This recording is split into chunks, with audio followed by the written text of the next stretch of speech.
સુરતમાં ભારે વરસાદ બાદ ફરી એકવાર તંત્રની પોલ ખુલી ગઈ છે। લાલ દરવાજા વિસ્તારમાં ભારે વરસાદે તબાહી મચાવી છે। પાણી ભરાતા વિદ્યાર્થીઓ અને વાલીઓને હાલાકી ભોગવવાનો વારો આવ્યો। પાણી ભરાવાની સમસ્યા યથાવત છે। સુરત મહાનગરપાલિકાના અધિકારીઓ તમે જુઓ આજનો એ ભવિષ્ય જે વિદ્યાર્થીઓ છે આપણા બે અઢી કિલોમીટરના રસ્તામાં બે અઢી કલાક વહી જાય છે। કોના કારણે કોના પાપે? તો સુરત મહાનગરપાલિકાના કારણે, ત્યાંના તંત્રના કારણે, અધિકારીના કારણે કે જુઓ ક્યાં કેટલું ભ્રષ્ટાચાર થયો છે, ક્યાં કેટલા કેવા કામ થયા છે અને આ બધાની પોલ જે છે તે મેઘરાજા ખોલી રહ્યા છે।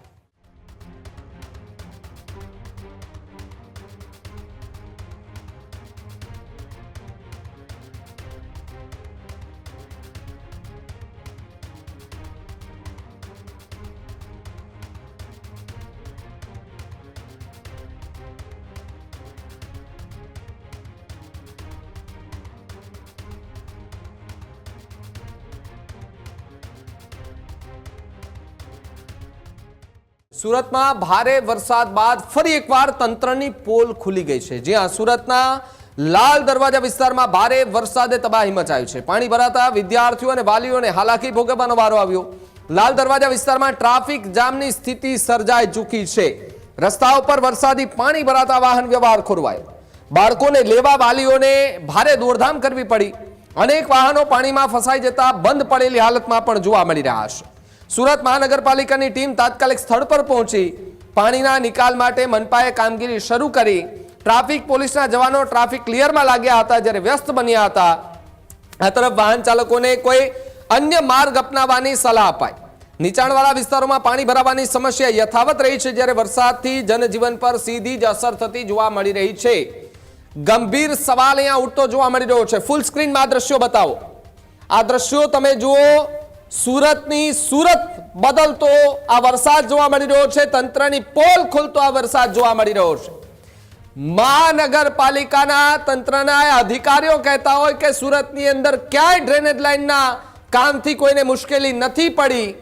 અરે જોઈ લો સુરતના મેયરને કેવું છે, જોઈ લો તંત્રના અધિકારીઓને કેવું છે કે આ સુરતના એ દ્રશ્યો છે લાલ દરવાજાના। લાખો લોકો આ રસ્તા પરથી પસાર થાય છે। જોઈ લો તમારા વિસ્તારના દ્રશ્યો। તમે ડ્રેનેજની કામગીરી કરો છો ભાઈ, ખાડા બુરો છો, લોકો પડે છે ખાડામાં, અરે આથડે છે ખાડામાં।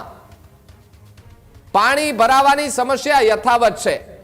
સુરત મહાનગરપાલિકાના અધિકારીઓ તમે જુઓ આજનો એ ભવિષ્ય જે વિદ્યાર્થીઓ છે આપણા એ સ્કૂલોની અંદર ભણતર માટે જાય। વરસાદ એટલો પડે કે એમને સ્કૂલમાંથી ઘરે પહોંચવામાં બે કલાક લાગે। બે અઢી કિલોમીટરના રસ્તામાં બે અઢી કલાક વહી જાય છે। કોના કારણે કોના પાપે? તો સુરત મહાનગરપાલિકાના કારણે, ત્યાંના તંત્રના કારણે, અધિકારીના કારણે। ડ્રેનેજ લાઈન તમે વ્યવસ્થિત નથી કરી શકતા। તમે જુઓ કે જે વિદ્યાર્થીઓના મા બાપ છે એ વિદ્યાર્થીઓને એમના બાળકોને પોતાને લેવા માટે તડફડિયા મારી રહ્યા છે કે અમારો બાળક સહી સલામત રીતે અમારે ત્યાં આવી જાય ને એમને ઘરે લઈ જાય। કોના પાપે? ગાડીઓ બંધ પડેલી હાલતમાં વિદ્યાર્થીઓ જુઓ તમે, દીકરીઓ ગાડીઓના ધક્કા મારીને લઈ જાય છે। થોડી શરમ હોય ને, થોડી શરમ, લાજ હોય ને થોડી પણ, તો સુરત મહાનગરપાલિકાના સત્તાધીશોએ લાજ શરમ થોડી રાખવી જોઈએ। આ જોઈ લો તમે દ્રશ્યો, એમ્બ્યુલન્સ પણ એમાંથી પસાર થઈ રહી છે, એમને પણ ધીમું જવું પડે છે। આટલી હદે પાણી ભરાયું છે। આનો નિકાલ ક્યારે કરવામાં આવશે? જ્યારે પાણી ભરાયા પછી તમે બધું ત્યાં કામગીરી કરવા માટે આવો છો, કેટલા હેરાન ત્યાં લોકો, કમર સમા પાણી ભરાયા બધામાં। સુરત મહાનગરપાલિકાને શું માત્ર ભૂતિયા ડિમોલેશનમાં મજા આવે છે કે ડિમોલેશન કરો ને પછી છટકી જાવ કે આપણને ખબર નથી શું કરવાનું છે? ગંભીર સવાલ અહીંયા ઉઠતો જોવા મળી રહ્યો છે। સુરત મહાનગરપાલિકાના અધિકારીઓને ફરી એકવાર કેવું છે, આ વરસાદ રોકાય એટલે કરો કામ। અરે એવું કામ કરો, સુરતને બદલી નાખો આખી સુરત। તમારામાં તો તાકાત છે, સત્તામાં છો। આ વરસાદ તમારી સુરત બદલી રહ્યું છે। આ વરસાદ એ દેખાવી રહ્યું છે કે જુઓ ક્યાં કેટલું ભ્રષ્ટાચાર થયો છે, ક્યાં કેટલા કેવા કામ થયા છે અને આ બધાની પોલ જે છે તે મેઘરાજા ખોલી રહ્યા છે। ભૂતિયા ડિમોલેશન કરીને તમે બીજું કે તમને આવડ્યું નથી ભાઈ? સવાલો કરીએ એટલે જવાબો તમારી પાસે તો હોય નહીં। તપાસ થશે। શું આજ કરવાનું છે? આજ સંભાળવાનું છે સુરતની જનતા? એટલે સુરતની જનતા ટેક્સ ભરે છે, સુરતની જનતા જે કોઈ કરે છે। તો સારા રસ્તાઓ આપો, એમને સારી સુવિધાઓ આપો.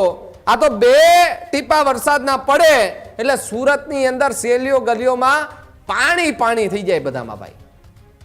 જરાય ધ્યાન નથી દેવા વાળું. એસી વાળી ચેમ્બરોમાં બેસવું, સરસ મજાનું દાબવું પેટમાં, મસ્ત મજાના જમવાનું, બાકી કઈ થવું હોય સિટીનું એ થાય. 2 હાથ જોડીને મેયર સાહેબને વિનંતી છે, તંત્રના સત્તાધીશોને, અધિકારીઓને મારી વિનંતી છે, સુરતની જનતાનું થોડું વિચારો. એક ટાઈમ નહીં ખાવ તો હાલશે, પણ આ લોકો માટે થોડું તો કામ કરો.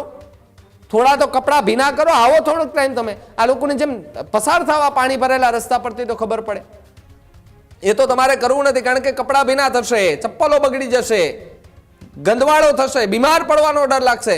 અહીંયા જ્યારે ગરીબ અને મધ્યમ પરિવાર બીમાર પડે છે ત્યારે કોણ જવાબદાર લેશે? કોઈ જવાબદારી મનપાના અધિકારી? ગંભીર સવાલ છે, ગંભીર પ્રશ્ન છે. જવાબ દેવા વાળું કોઈ નથી. સત્તાધીશ હોય કે પછી મેયર હોય, બધા છટકબારીના રસ્તાઓ શોધે છે. સુરતની સુરત બદલતો આ મેઘરાજા જોવા મળ્યા છે, જેણે જે લાલ દરવાજાનો જે વિસ્તાર છે ત્યાં પાણી ભરાતાની સાથે જ આખી પોલ ખોલી નાખી છે. જોકે અધિકારીઓ પહોંચ્યા, તબેલામાંથી ઘોડા છૂટી ગયા, પછી તાળા મારવા નીકળ્યા કે હવે તાળા મારી દો, તબેલો તો એમને બચશે, ઘોડા તો ગયા. અહીંયા પણ એ થયું. પાણી આવી ગયા પછી બધા ડ્રેનેજને સાફ કરવા માટે આવ્યા કે સાફ કરો, પાણી કાઢો ગમે. આ જ કામ જો પહેલા કર્યું હોય તો જનતામાં તમને સારું લાગે, વાલા લાગો તમે. અને અમને કહેતા એમ થાય કે નહીં ભાઈ, સુરત મહાનગરપાલિકાનું કામ કે ગમે એવો વરસાદ પડે ક્યાંય પાણી ભરાય જ નહીં. ગંભીર સવાલ છે. થોડી ગંભીરતા જો દાખવે તો સુરતની સુરત બદલતા પણ વાર નહીં લાગે. બાકી મેઘરાજા ગમે ત્યારે સુરતની સુરત બદલી નાખશે. ખેડૂત ભાઈઓ છે ખેતરમાં ડ્રોન ઉડાવતા હોય છે ત્યારે આપણે એક પ્રશ્ન સતાવતો હોય છે કે જે આપણે અત્યાર સુધી જીપીએસ ટેકનોલોજી વાળા ડ્રોન વાપર્યા છે, જેથી કરીને મોબાઈલ ટાવર છે અથવા તો હાઈ ટેન્શન લાઈન પસાર થતી હોય, કોઈ વૃક્ષો હોય, ત્યારે જે જીપીએસ ટેકનોલોજી વાળા ડ્રોન છે એમાં ટકરાય અને ટ્રેસ થાય છે. પણ એગ્રીવન લાવ્યું છે GNSS ટેકનોલોજી ડ્રોન, જેથી કરીને એ ડ્રોન છે એ કોઈ જગ્યાએ ટકરાય નહીં, પોતાની રીતે જ ડિસિઝન લે છે અને મૂવ થઈ જાય છે. જેથી કરીને GNSS ટેકનોલોજી ડ્રોન છે એ વાપરવાનો આગ્રહ રાખો. અત્યારે જ ન્યૂઝરૂમ ગુજરાતની યુટ્યુબ ચેનલને સબસ્ક્રાઇબ કરો અને ઇન્સ્ટાગ્રામ અને ફેસબુક પર ફોલો કરો. અપડેટ રહો, સત્યની સાથે રહો.